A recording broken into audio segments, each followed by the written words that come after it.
The story so far. The Matrix is a vital part of the Time Web, an ancient computer that can detect where Virons are attacking the past. While Biff and Chip wait anxiously in the Time Vault, Nina faces extreme danger. Can she bring the Matrix safely back to Mortlock, the Time Guardian, or will the Virons get to it first?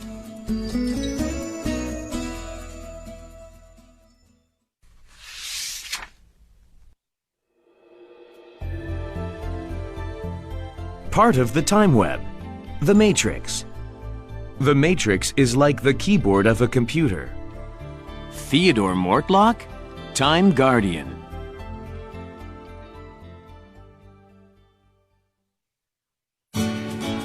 Chapter 1. Nina felt as if she was sliding down an invisible tube. Colors flashed before her eyes. Noises came and went. Then, silence. She had no idea where she was. She had arrived somewhere back in time, and she knew she was alone. Johan's eyes strained in the candlelight. He pulled the old book he was copying closer to the flame. He had to make an accurate copy for the Archbishop. His inky fingers brushed the page. "Careful," he muttered. To make a blot would mean starting that page again. That would take hours. The Archbishop would only pay him for a perfect copy, no matter how long it took. Suddenly, a shaft of bright light broke through the gloom. Johann narrowed his eyes. A figure had stepped into the room. "Who are you?" gasped Johann. "I'm Nina. Mortlock sent me," said Nina. The name Mortlock made Johann jump. He knocked over his bottle of ink.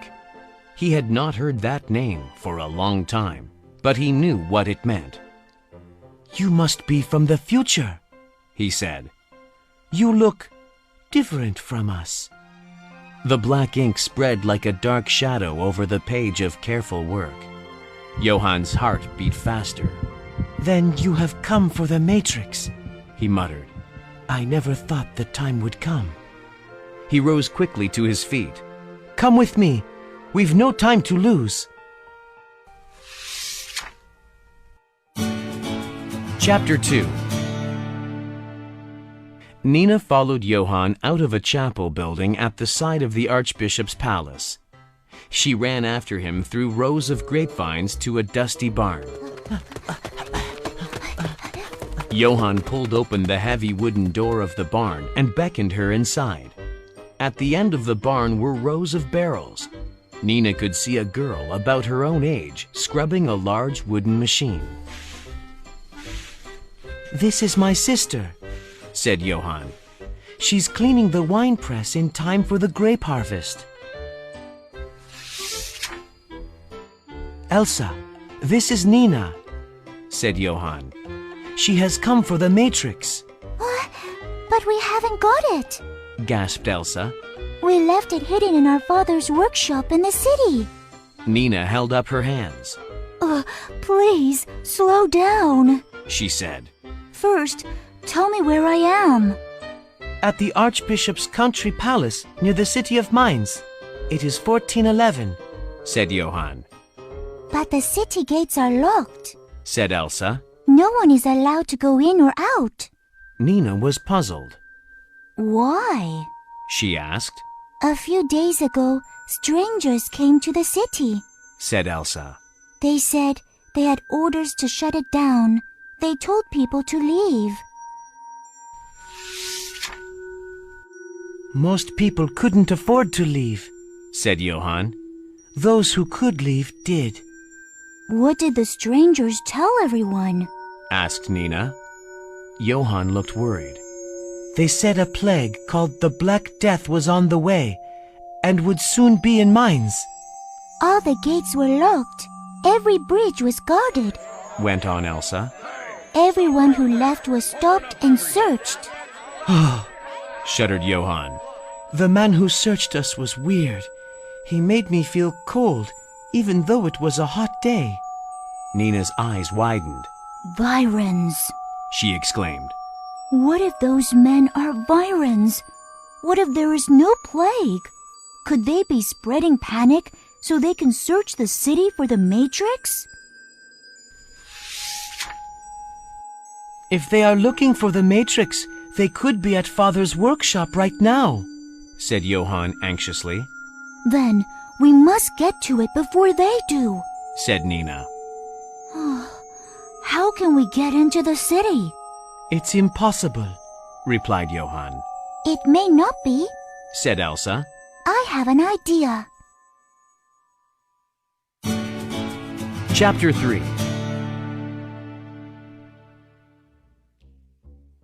It was late in the afternoon before Johann put down his pen and folded the letter. Nina carefully dripped red sealing wax onto the paper. Elsa had molded the Archbishop's shield in a lump of clay. As the wax set, she pushed the shield into it. A letter from the Archbishop giving us permission to go into the city, she said. Johann studied the letter. It's a bit of a rushed job, he said. but it'll do. Rushed? Laughed Nina. It took ages. Where I come from, printing a letter takes seconds. What? Asked Johann, puzzled. Oh, it doesn't matter, smiled Nina. With the letter finished, the children set off. Elsa had given Nina some clothes to wear. You need to look like a servant, she told Nina. Nina felt hot in the heavy skirt and cloak as they hurried down the valley. Soon they reached the river. On the other side was the city. Beyond its walls were rooftops and church spires. It all looked so peaceful. The river glistened in the sun like liquid gold. The main bridge to the city was guarded by two dark figures. They were searching a cart and questioning the driver. Chapter 4. Some way upstream from the bridge was a paper mill. The mill was deserted, but the huge water wheel still turned slowly. Elsa gripped Johann's arm. I'll wait here at the mill, she said. If you are not back by nightfall, I'll get help. Good luck. Johann and Nina were soon at the bridge. A figure moved out in front of them. Nina shuddered. She felt a strange coldness as the man approached. What is your business? The man asked. Johann handed him the letter. We come on the orders of the Archbishop. The Archbishop? The man looked at them suspiciously. What does he want? Nina gulped. He wishes us to fetch an important book from the cathedral, said Johann. At your own risk, the man muttered. There's a plague in this city.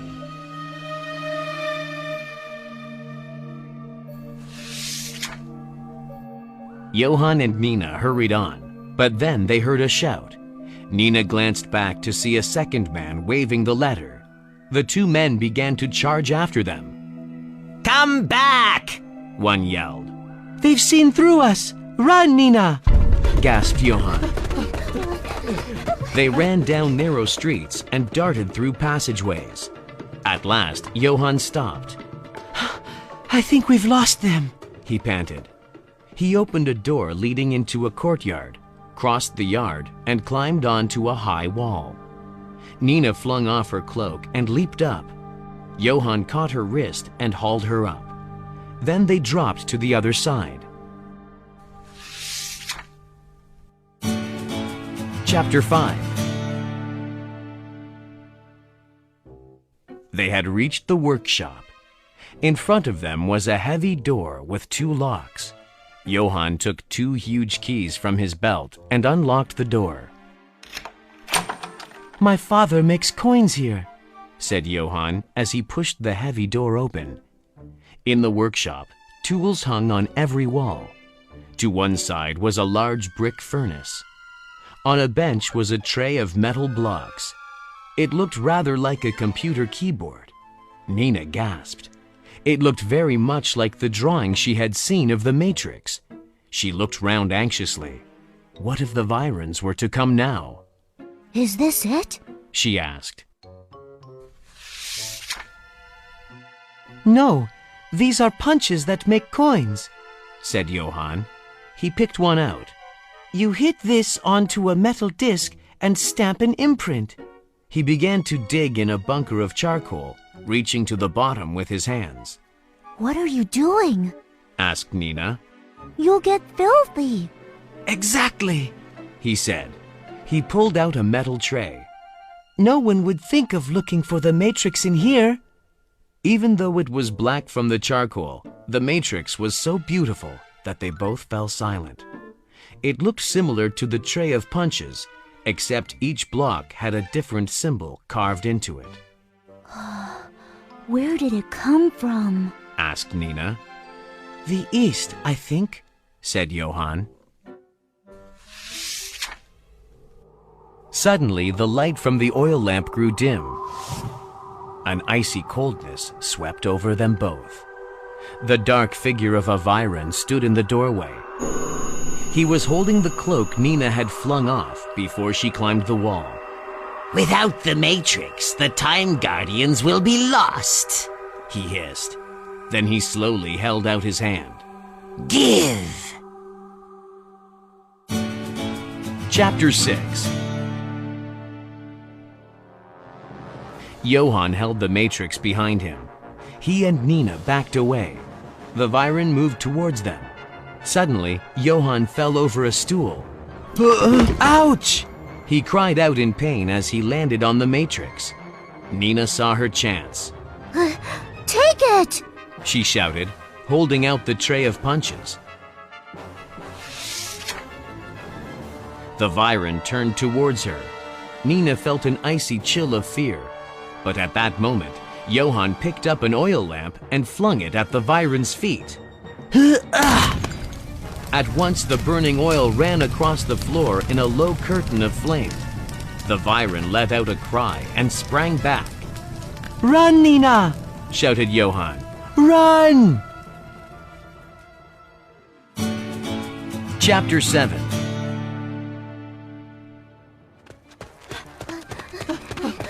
They raced through the city streets. When they got near the bridge, they could see Virens guarding it. They'll soon know they've been tricked, said Johann. We won't get out of the city. We'll have to cross the river another way, said Nina. They scrambled along the bank. Moored some way upstream was a small rowing boat. Almost at once, they found the strong current was taking them down towards the bridge. Any closer, and the Virens will see us, said Johann urgently. Aim for the paper mill, shouted Nina.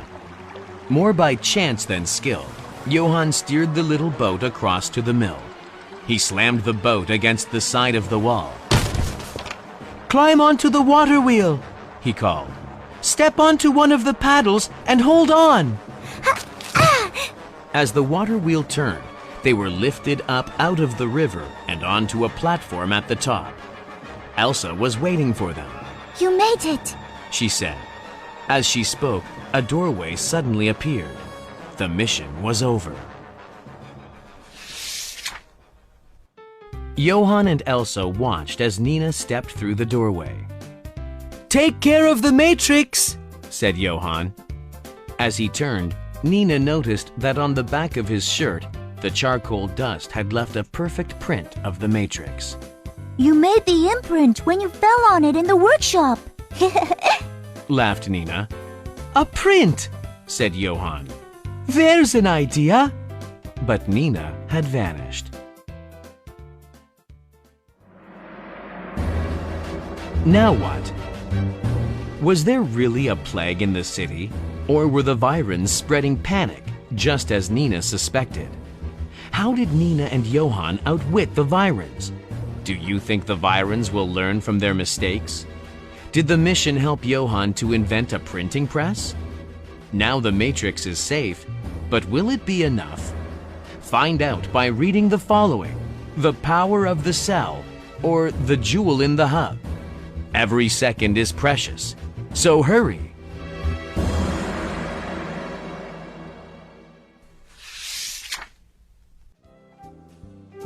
History. Downloaded. Johannes Gutenberg. Johannes Gutenberg was born around 1398 and spent his childhood in the city of Mainz on the River Rhine. During Johannes's childhood, paper arrived in the city for the first time. It was a new invention from Asia. Around this time, many people in Mainz caught a deadly illness called the plague. Johannes was lucky. His father worked in the city mint making coins. Because of this, the Gutenbergs were allowed to leave the city and take shelter at the Archbishop's castle. In the Archbishop's library, Johannes would have seen the scribes as they painstakingly copied out books by hand. He may even have helped. Johannes may also have helped with the Archbishop's wine harvest. Certainly he would have watched the grapes being crushed by wine presses. The wine presses and all the other things Johannes had seen helped to give him the idea for one of the most amazing inventions of all time, the printing press. Using this, books could easily be printed over and over again, and ideas could spread quickly, far and wide.